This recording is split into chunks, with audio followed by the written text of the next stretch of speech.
Basi ni kukaribishe tena kwenye muendelezo wa masomo yetu ambao tunaendelea kujifunza, na leo tunakwenda somo la 7. Somo la 6 tuliangalia sifa ambazo mwanaume alipatiwa kabla hajapatiwa mwanamke, na kama una kumbukumbu zilikuwa 7. Lakini wakati tunaagana nikakwambia kwamba tutakuja pia kuingia kwa undani kuangalia sababu nyingine muhimu sana ambayo unapaswa kuwa nayo kabla haujaingia kwenye ndoa. Sasa nisikilize vizuri ili tuweze kwenda pamoja na tuelewane kwamba kuna sababu ambazo alipewa mwanaume kabla mwanamke hajakuwepo, na kuna sababu ambazo zinawahusu wote wawili, mwanamke na mwanaume. Hivi ni vitu viwili muhimu sana, nataka twende pamoja. Nikukumbushe ili unielewe kwenye kiini ya kile ambacho nataka tujifunze siku ya leo. Sababu ya kwanza ambayo mwanamke na mwanaume wote walipewa, hiyo hakuna aliyenyimwa, ingaweje wa kwanza kupewa alikuwa mwanaume. Vipo ambavyo alipewa mwanaume moja kwa moja, mwanamke anakutana navyo kwa mwanaume, lakini vipo ambavyo mwanaume alipewa tu mwanzo na mwanamke wakati anaumbwa na yeye pia alipewa kama ambavyo mwanaume alipewa. Nisikilize vizuri, ukichukua Biblia yako ukafungua kitabu cha Mwanzo 1, kitabu cha Mwanzo 1 fungu la 26. Mwanzo 1:26 inazungumzia wakati Mungu anahitaji kumuumba mwanadamu. Mungu alisema hivi, Mungu akasema, na tumfanye mtu kwa mfano wetu, kwa sura yetu, wakatawale samaki wa baharini, ndege wa angani, na wanyama, na nchi yote pia, na kila chenye kutambaa kitambaacho juu ya nchi. Katika Mwanzo 1 fungu la 26 kuna mambo makubwa matatu kama umeyaona. Jambo la kwanza, kuna sura yetu, wamtengeneze mtu ambaye atakuwa na sura ya Mungu. Jambo la pili, atakuwa mfano wake Mungu, na jambo la tatu, Mungu akamwambia huyo mtu anayemtengeneza anahitaji atawale. Kwa hiyo kuna vitu vitatu ambavyo Mungu alimpa mwanaume na Mungu alimpa mwanamke, ila tofauti iko hapa. Hivi vitu vitatu aliyekuwa wa kwanza kupewa ni mwanaume, lakini vitu hivyo hivyo pia mwanamke alipewa. Na ndio maana ukisoma kitabu cha Mwanzo 1:26 unapoona image, likeness na dominion, ama mfano, sura na utawala, ukija kwenye vitendo sasa, kitendo cha kumuumba mwanadamu, utagundua Mungu alianza kumuumba mwanaume. Kwa hiyo mwanaume alipewa sura na mfano wa Mungu na alipewa kutawala. Sikilize vizuri, hizi ni sifa ambazo wote wawili wanazo. Mwanamke anazo, mwanaume anazo, ila wa kwanza kupewa alikuwa mwanaume, na utanielewa vizuri. Ukienda fungu la 27 linawataja sasa mtu mwanaume na mtu mwanamke. Ukisoma fungu la 26, Mungu tu anasema, Mungu akasema na tumfanye mtu, na hajaonyesha hapo tumfanye mtu wa kike ama mtu wa kiume. Hapo inasema tu Mungu akasema tumfanye mtu, na neno mtu huwa halina jinsia. Na maanisha nini naposema neno mtu halina jinsia? Maana iko hapa, hata sasa wakiwepo kundi la watu wa kike na wa kiume wako pamoja, ukaita ukasema mtu mmoja haje hapa mbele, atakayekuja anaweza kuwa mwanamke ama anaweza kuwa mwanaume, kwa sababu neno mtu wanashare wote. Mwanamke ni mtu na mwanaume ni mtu. Kwa hiyo hapa Mungu anaposema katika Mwanzo 1:26 na tumfanye mtu kwa mfano wetu, kwa sura yetu, wakatawale, hapa Mungu anazungumzia mtu atakayemfanya atakuwa na hizo sifa, haijalishi ni mwanaume ama ni mwanamke. Na ndio maana ukienda fungu la 27, Mungu akaumba mtu kwa mfano wake, na kwa mfano wa Mungu akamuumba mwanaume na mwanamke. Fungu la 27 lina mambo muhimu mawili. Jambo la kwanza muhimu, Mungu akaumba mtu kwa mfano wake, lakini mtu huyo aliyomuumba kwa mfano wake alikuwepo mwanaume na alikuwepo mwanamke. Kwa hiyo mwanamke na mwanaume ni watu walioumbwa wakifanana na Mungu. Hii ni sifa ambayo wote wanayo. Mwanamke anayo, mwanaume anayo. Hakuna ambaye amenyimwa sifa hiyo. Sasa nini ambacho nakiemphasize kwa undani? Nataka tuelewe. Mungu anaposema wakatawale na hakusema ukatawaliane au ukamtawale. Kwa hiyo utawala amepewa mwanamke, utawala amepewa mwanaume, na usije ukachanganya. Niko Mwanzo 1 fungu la 26 na la 27. Fungu la 26 Mungu anasema tumfanye mtu kwa mfano wetu, kwa sura yetu, wakatawale. Ukija 27 anasema Mungu akamfanya mtu kwa mfano wake, kwa mfano wa Mungu akamfanya mwanamke na mwanaume. Fungu la 26 na 27 samari yake inazungumzia mwanamke na mwanaume wote wawili wameumbwa wakifanana na Mungu. Wanafananaje? Wana mfano wa Mungu. Wanafananaje? Wana sura ya Mungu. Wanafananaje? Wote ni watawala. Mungu amewapa mamlaka ya kutawala.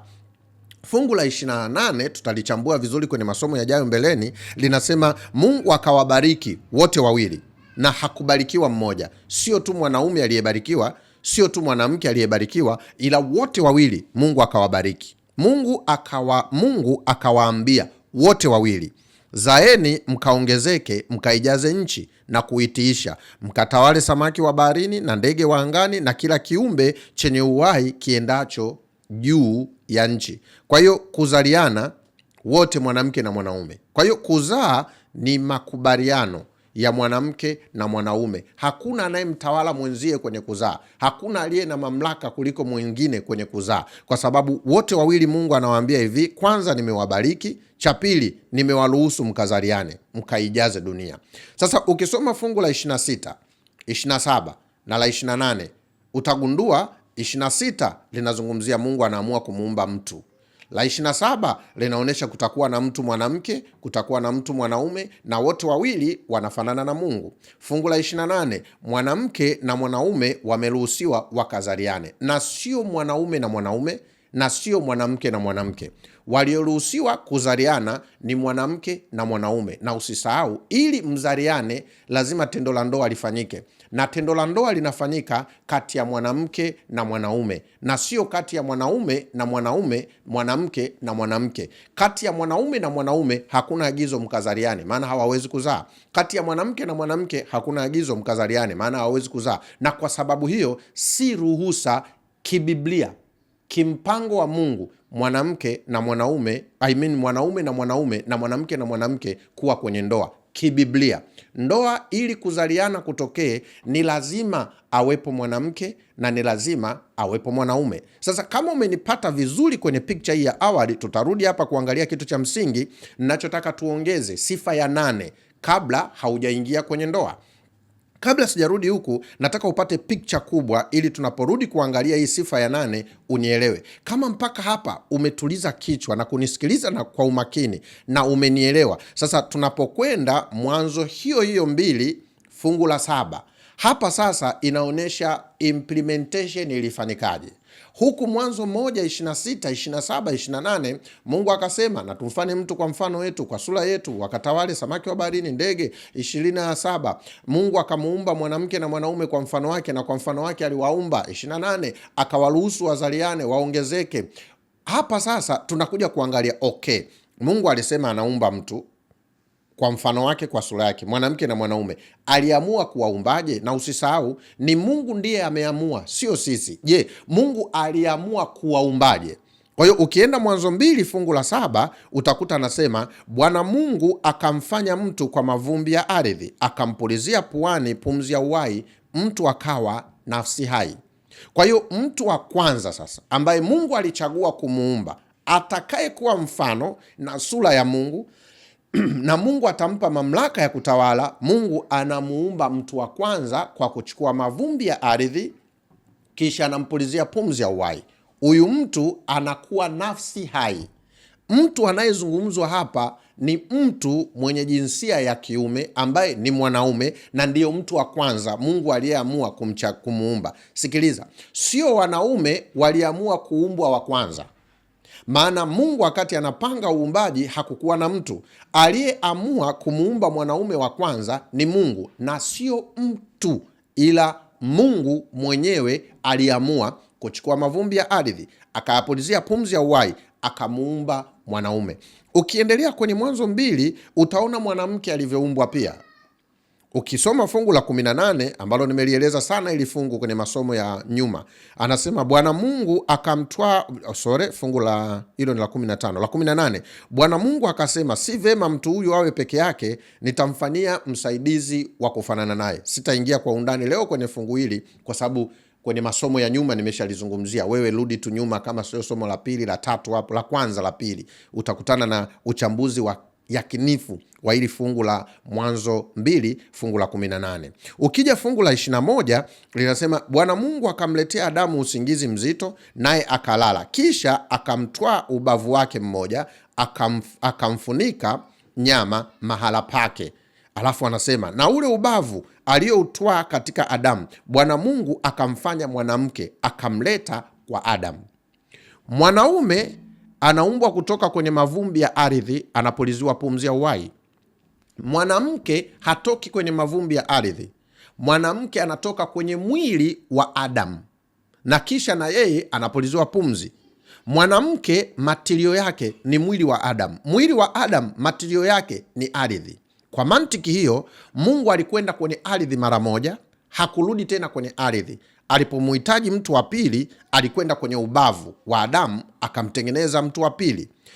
Hapa tunaelezea namna Mungu alivyoamua kuumba. Sasa usisahau, mwanamke na mwanaume wote wana sura ya Mungu, mfano wa Mungu, na ni watawala. Pamoja na kwamba mwanaume alikuwa wa kwanza kuumbwa, mwanamke alikuwa wa pili kuumbwa, lakini mfano na sura na utawala wote wawili walipewa na Mungu. Walipewaje? Sasa twende kwenye sababu ya kiini cha kwa nini nimeanzia huku ili unielewe.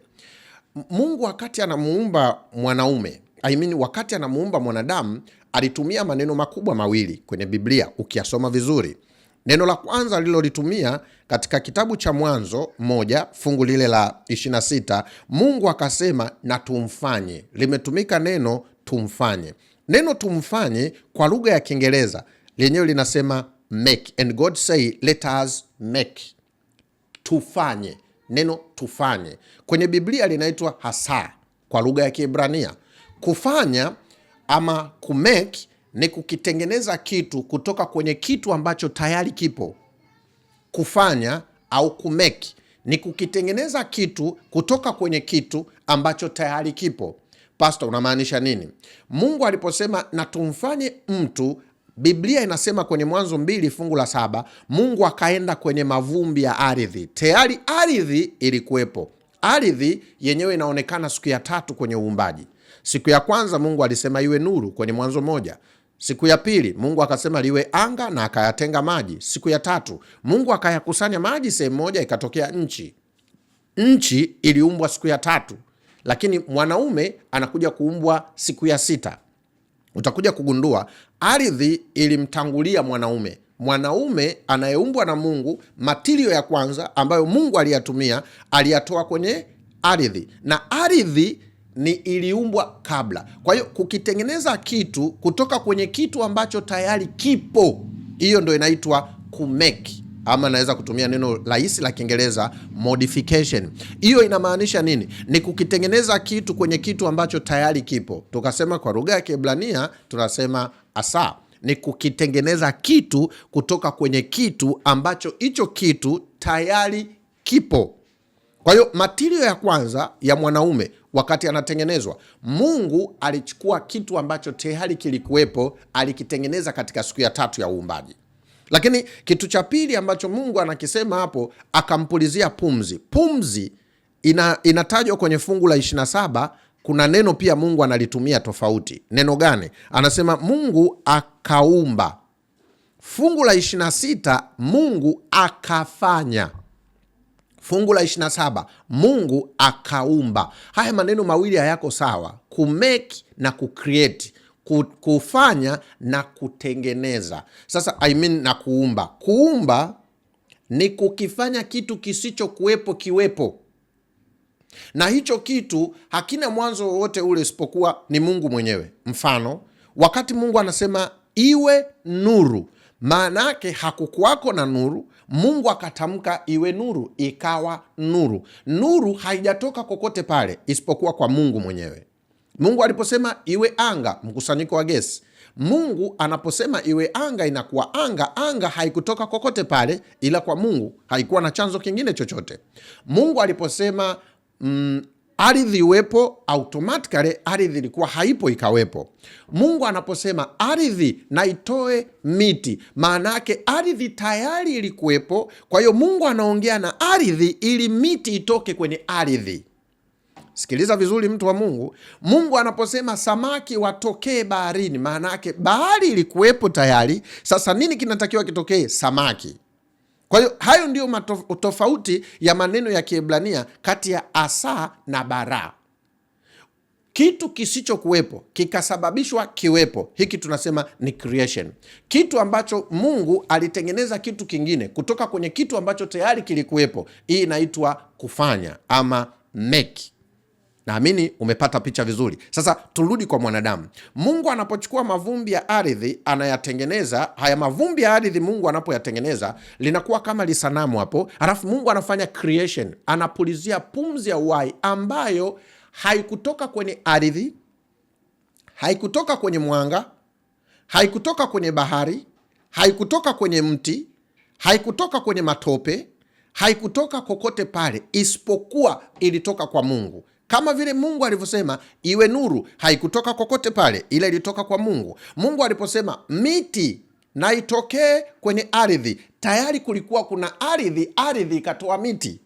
Lakini Mungu anaposema akampulizia pumzi ya uhai, manake kuna kakitu kametoka kwa Mungu mwenyewe, kalikoingia kwa mwanadamu, mwanadamu akawa nafsi hai.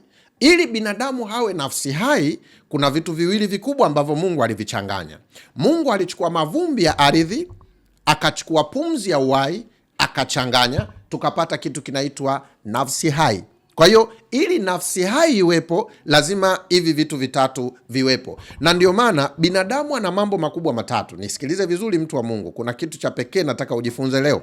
Fungua pamoja na mimi kitabu cha Wathesalonike wa kwanza 5 fungu la 23, linasema hivi. Kuna mambo matatu yasikilize anatajwa hapo. Jambo la kwanza, Mungu wa amani mwenyewe awatakase kabisa ninyi nafsi. Hilo jambo la kwanza, nafsi zenu.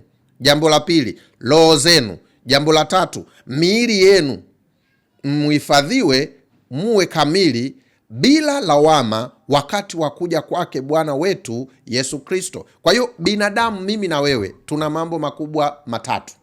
Ili Adamu awe mwanaume wa kwanza aliyeumbwa na Mungu, Mungu alimuumba Adamu kwa kuchukua mavumbi ya ardhi, akampulizia pumzi ya uhai, akawa nafsi hai. Nafsi hai ni muunganiko kati ya mavumbi ya ardhi na pumzi ya uhai. Ukivichanganya vinaleta kitu kinaitwa nafsi. Nafsi ndio wewe unayenisikiliza, mtu ambaye ni combination sasa ya mavumbi ya ardhi na pumzi ya uhai. Nisikilize vizuri, binadamu ana mwili, ana nafsi na ana roho ndani yake. Mungu anasema kwenye kitabu cha Yohana 4:24, Mungu ni roho, imetupasa kumwabudu katika roho na kweli. Sisi binadamu tuna roho. Ukisoma kitabu cha Warumi 8:16, sikiliza vizuri, Biblia ni tamu. Warumi 8:16 ina maneno mazuri. Angalia, kuna neno roho yametajwa mara mbili. Chukua Biblia yako ufuatilie hichi ninachosema. Ukisoma Warumi 8:16 utasikia roho mwenyewe hashuhudia pamoja na roho zetu ya kuwa sisi tu watoto wa Mungu. Kuna roho wa Mungu katika Utatu Mtakatifu, Baba, Mwana na Roho Mtakatifu. Lakini sisi pia tulipoumbwa tuna roho. Wakati Mungu anampulizia mtu pumzi hai, akawa nafsi hai, mtu akawa na mwili, nafsi na roho. Tukasema nafsi ni muunganiko kati ya roho na Mungu, mtu akawa nafsi hai. Kwa hiyo mwanadamu na Mungu wana mahusiano ya hilo eneo linaloitwa roho. roho wa Mungu. Na ndiyo maana Mungu ana uwezo wa kuinteract na mwanadamu, maana mwanadamu ana mwili lakini ndani yake ana roho. Roho na Mungu ni roho, ndipo mahala ambapo Mungu anawasiliana. Kwa hiyo roho wa Mungu anasema hivi, miili yetu sisi wanadamu ni hekalu la Roho Mtakatifu. Maana yake roho wa Mungu anakaa ndani ya nafsi yetu ya kibinadamu katika eneo ambalo linaitwa roho. Maana mwanadamu ana body, ana soul, ana spirit. Ndio maana roho wa Mungu anaweka makazi ndani yetu. Sasa ili roho wa Mungu aweke makazi ndani yetu, maana yake pia ili roho wa Mungu aendelee kukaa ndani yetu, ni lazima sisi kumaintain mahusiano kulingana na Mungu anavyotaka. Sawasawa na mti. Ili mti uendelee kukaa kwenye ardhi, ili uendelee kukaa kwenye ardhi, lazima mti na ardhi vifungamane pamoja. Kama utaung'oa mti kwenye ardhi, maana yake mti utanyauka, na mti ukinyauka utakufa. Kwa mantiki hiyo, mti unapaswa ukae kwenye ardhi, usije ukang'olewa ukanyauka. Sisi wanadamu pia, Mungu alipotuumba, tunapaswa kumaintain mahusiano yetu na Mungu, maana miili yetu ni hekalu la Roho Mtakatifu. Usalama wa maisha yetu ni kuhakikisha una maintain mahusiano na Mungu. Sasa una maintain vipi mahusiano na Mungu? Kwa kutii maelekezo Mungu anayosema. Mungu akisema usiibe, usiue, usizini, usimshuhudie jirani yako uongo, usimpige mwenzio. Mungu akisema mwanaume na mwanamke ndio wataoana, watakuwa mke na mume. Mungu akisema ndoa hakuna kuachana. Mungu akisema usimchukie mwenzio. Hayo ni maelekezo ya Mungu. Kama wewe una mahusiano na Mungu, maana yake uta maintain mahusiano na Mungu kwa kumtii Mungu. Na mzazi wetu wa kwanza alifundishwa hili somo. Mungu alimwambia Adamu, miti yote unaweza kula, lakini mti huu usile, siku utakapokula utakufa hakika. Maana yake nini? Akitii maelekezo ya Mungu ataishi vizuri, asipotii maelekezo ya Mungu ataishi vibaya na atakufa. Hiyo ipo pia kwenye ndoa. Tukifata maelekezo ya Mungu, ndoa zetu zitakuwa salama. Tusipofata maelekezo ya Mungu, hazitakuwa salama na ndoa zitakufa. Kwa nini zitakufa? Kwa sababu tumeenda kinyume na Mungu anavyotaka, ndoa hazitakuwa salama. Na ndio maana ni muhimu sana kujifunza mahusiano na Mungu sana kuliko mahusiano na ndoa. Kwa sababu ndoa ukisha kuwa na Mungu inawezekana automatically, maana aliyeianzisha ndoa atakuwa ndani yako kwa kupitia Roho Mtakatifu. Sasa nimeanzia huku mbali ili nikufundishe kitu cha 8 muhimu sana kwenye ndoa. Nisikilize mtu wa Mungu, ni kitu gani muhimu sana kwenye ndoa? Utagundua Roho wa Mungu anafanya makazi ndani ya mwanadamu. Binadamu alipotenda dhambi, Roho wa Mungu alitoka ndani ya mwanadamu. Ndio maana Adamu akaanza kumchukia mkewe. Mungu anamwambia, mke wako yuko wapi? Anasema, amenipa tunda nimekula. Tayari mahusiano ya mtu na Mungu yakafa. Tayari mwanadamu akaanza kuishi kinyume na Mungu alivyotaka. Nini ambacho Adamu alipoteza alivyokula tunda? Kikubwa ambacho Adamu alipoteza alipokula tunda, alipoteza mahusiano yake na Mungu. Yaani Mungu aliposema miili yetu ni hekalu la Roho Mtakatifu, maanake Roho wa Mungu anayekaa ndani ya mwanaume, ambaye Mungu anasema hivi, kichwa cha mwanamke ni mwanaume. Paulo anaandika kwenye Wakorinto, kichwa cha mwanamke ni mwanaume, lakini mwanaume ambaye Roho wa Mungu yuko ndani yake. Adamu alipokuwa kwenye Mwanzo 1 na Mwanzo 2, kabla hajatenda dhambi, Roho wa Mungu alipokuwa ndani yake, alikuwa kichwa sahihi kwa mkewe, alimpenda. Lakini alipotenda dhambi, Roho wa Mungu alipotoka, Adamu anaulizwa na Mungu, yuko wapi mke wako? Adamu, uko wapi? Nimejificha. Kwa nini umejificha? Umekula lile tunda. Adamu anasema, shida sio mimi, ni mwanamke uliyenipatia. Tayari mahusiano yakafa kati ya mwanamke na mwanaume. Kwa nini mahusiano yamekufa? Kwa sababu uwepo wa Roho Mtakatifu ndani ya mwanaume haukuwepo. Kwa hiyo kitu muhimu cha 8 tunachokihitaji ni uwepo wa Mungu ndani ya mwanaume na uwepo wa Mungu ndani ya mwanamke. Maana Mungu wakati anamuumba mwanadamu, alimuumba ili afanye makazi ndani yake. Na ili Mungu aweke makazi ndani yetu, lazima sisi tuwe na mahusiano na yeye. Sasa nimeanzia huku ili tuende kwenye kitabu cha Wakorinto wa kwanza, ambacho ni kitabu kilichozoeleka. Wakorinto wa kwanza 13 inasema hivi.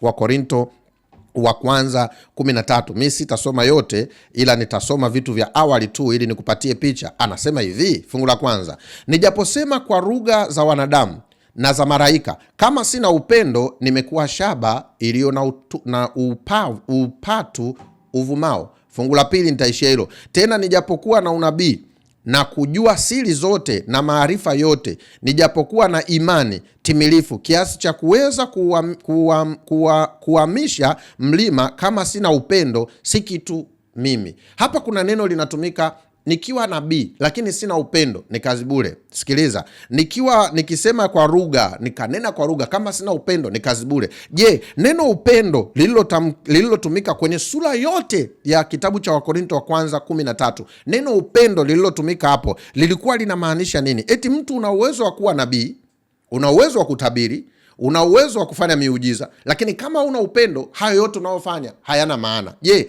upendo ni nini kilichozungumzwa na Paulo kwenye hii concept anaposema upendo? Alimaanisha kitu gani ambacho hata kama utakuwa na vingine, ukikosa hicho ni kazi bure? Hata kama mwanaume atakuwa ana kazi, mwanaume atakuwa na makazi, mwanaume atakuwa mlinzi, lakini akikikosa hicho ni kazi bure. Hiko kitu ni kitu gani? Fungua pamoja na mimi kitabu cha Waibrania 5 fungu la 22. Samahani, Wagalatia 5:22, sio Waibrania, ni kitabu cha Wagalatia 5 fungu la 22. Anasema hivi, nitasoma na la 23.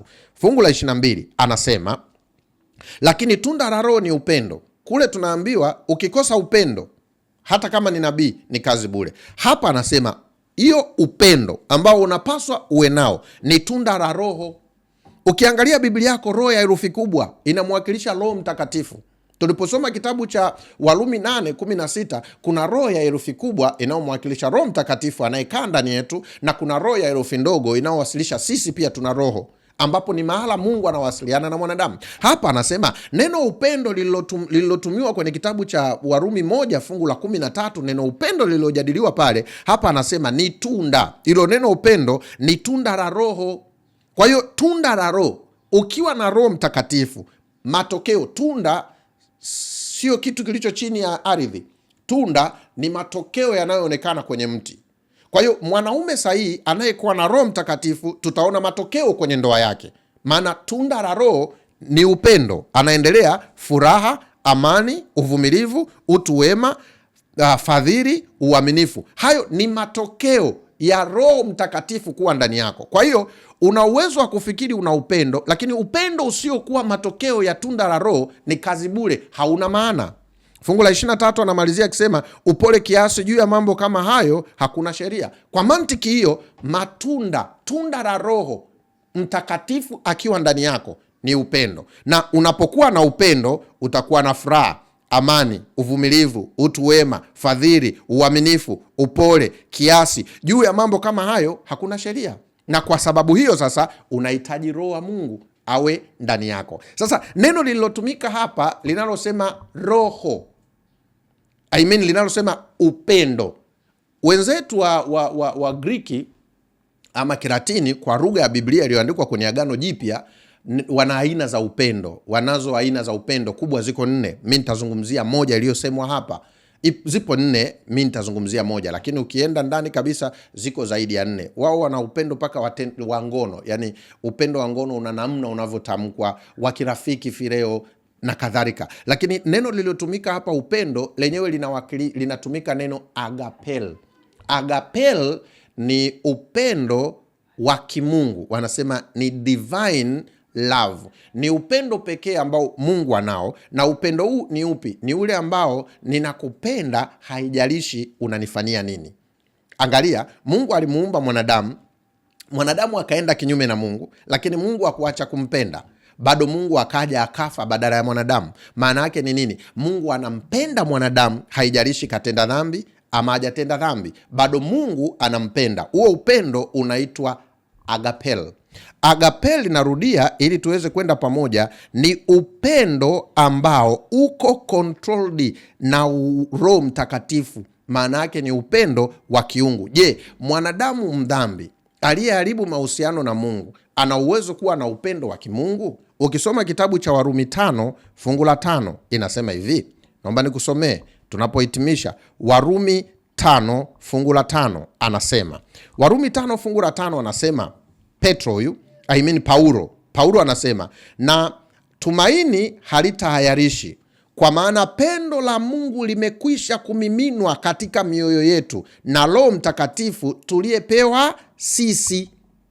Wanadamu tumepewa Roho Mtakatifu, na tunapompokea Roho Mtakatifu ndani yetu, maana yake tunakuwa na pendo la Mungu, na tunapokuwa na pendo la Mungu, ndoa haiwezi kuleta shida. Kwa nini? Kwa sababu tuna uwepo wa Mungu ndani yetu, na Mungu anapokuwa ndani yetu atatuongoza katika namna sahihi ya kuishi kwenye ndoa. Hivi unayenisikiliza sasa, unafikiri wewe unahitaji ndoa au unahitaji Roho Mtakatifu akae ndani yako? Watu wengi wanafikiri wanahitaji ndoa. Ndoa bila Mungu ni kazi bure.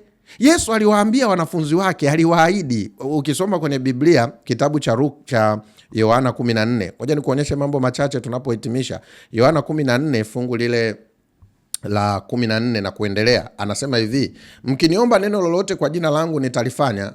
Alafu anatoa ahadi, mkinipenda mtazishika amri zangu. Anatoa ahadi, nami nitamwomba Baba, naye atawapa msaidizi mwingine, ili akae nanyi milele. Ndiye Roho wa kweli, ambaye ulimwengu hauwezi kumpokea kwa kuwa haumuoni wala haumtambui, bali ninyi mnamtambua, maana anakaa kwenu naye atakuwa ndani yenu. Kwa hiyo Roho Mtakatifu Yesu alimwahidi ya kwamba atatupatia. Yesu pia aliwahi kusema kwenye kitabu hicho cha Yohana 16 fungu la 7, lakini mimi ninawaambia iliyo kweli, yafaa ninyi mimi niondoke, kwa maana mimi nisipoondoka huyo msaidizi hata kuja kwenu, bali mimi nikienda zangu nitampeleka kwenu. Huyo msaidizi anayezungumzwa hapa ndiye huyo Roho Mtakatifu, na kweli Mungu alishamleta na kila mtu anaye. Ukisoma kitabu cha Matendo ya Mitume 1 fungu la 8, anasema hivi: lakini mtapokea nguvu akiisha kuajilia juu yenu Roho Mtakatifu, nanyi mtakuwa mashahidi wangu katika Yerusalemu na katika Uyahudi wote na Samaria na hata mwisho wa dahari. Maana yake Roho Mtakatifu akiwa ndani yako, wewe utakuwa shahidi wa Mungu. Utakuwaje shahidi wa Mungu? Mungu ana namna yake alivyotaka ndoa iwe. Roho wa Mungu akiwa ndani yako, wewe utaithibitisha ndoa yako kuwa Mungu alivyotaka iwe. Haitakuwa sawa na ndoa za watu wengine. Kwa hiyo kitu cha 8 unachokihitaji, unayenisikiliza sasa, unahitaji Roho wa Mungu ndani yako. Na Roho wa Mungu anapatikanaje? Kwa kutii taratibu za Mungu na kuruhusu Mungu atawale maisha yako. Na unapomruhusu Mungu atawale maisha yako, manake Mungu anakuongoza sasa uanze kuishi kulingana na yeye alivyotaka, yeye anavyotaka, maana ndiye mwanzilishi wa ndoa. Kwa hiyo yeye atakuongoza kuishi unavyotakiwa. Leo watu wanakwenda kwenye kujifunza ndoa. Leo watu wanakwenda kwenye semina za ndoa. Mimi sioni shida, nenda kwenye semina za ndoa, lakini kama Roho wa Mungu hayuko ndani yako ni kazi bure. Kwa hiyo semina za ndoa ni nzuri, lakini uwepo wa Mungu unapaswa kwanza uwe wa kwanza ndani yako. Hapo utakuwa salama kwenye ndoa. Naomba nifanye summary kiduchu ili nihitimishe hapo. Kama ulinisikiliza, nilisema tuna sura ya Mungu, mfano wa Mungu, tumepewa kutawala. Vitu ambavyo mwanaume alipewa mwanamke akiwa hayupo. Mungu alimpa mwanaume Eden, Mungu alimpa mwanaume kazi, Mungu alimpa mwanaume kuwa mlinzi, Mungu alimpa mwanaume kuwa cultivator, Mungu akampa mwanaume neno lake. Lakini Roho Mtakatifu hakupewa tu mwanamke, hakupewa tu mwanaume. Wote wawili wanapaswa kuwa na Roho Mtakatifu. Maana Roho Mtakatifu anakaa ndani ya mwanamke na Roho Mtakatifu anakaa ndani ya mwanaume. Kwa hiyo mwanaume kuwa na nyumba, mwanaume kuwa na kazi, mwanaume kuwa mlinzi, mwanaume kuwa na mafanikio duniani, hivyo peke yake bila kuwa na Roho Mtakatifu ndani yako ni kazi bure. Kwa mantiki hiyo, ni muhimu sana kutengeneza mahusiano na Mungu, ili Mungu kwa kupitia Roho Mtakatifu akiwa ndani yako akuongoze namna sahihi ya kuishi kwenye ndoa. Usipange kukosa somo la 8. Je, ni kweli Mungu aliamuru mwanaume mmoja aoe zaidi ya mwanamke mmoja? Ndivyo Mungu alivyotaka? Somo la 8 usikose. Mungu akubariki.